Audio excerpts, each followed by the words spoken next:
MRI வந்து magnet இல்லையா, huge magnets, powerful magnets.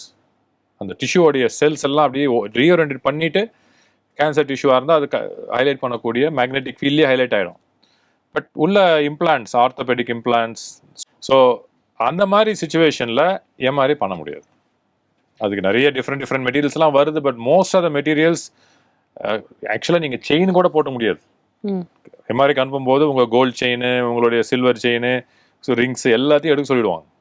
எதுவுமே போட்டுக்காதுன்னு சொல்லுவோம். ஏதாவது இருந்தால் கூட அங்கே வார்னிங் கிடைக்கும் உள்ள. ஓகே, என்ன ரீசன்னால அது போடக்கூடாதுன்னு சொல்றாங்க சார்? வெறும் மேக்னெட் இருக்கிறதுனால மட்டும் இல்லைம்மா, இது magnet is going to feel like magnet கேட்கும்போது the metals get charged up. மேக்னெட்னால it will pull in different directions. அது பாடிக்குள்ள இருக்கும்போது it's not a good thing to do.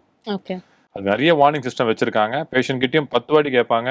they will sign பண்ண சொல்லுவாங்க, எனக்குள்ள எந்த மெட்டலும் இல்லை, எங்கேயும் இல்லை. ஏன்னா எங்க அருணா கையில கூட போட்டு வச்சிருப்பாங்க சில பேர். தாயத்து மாதிரி.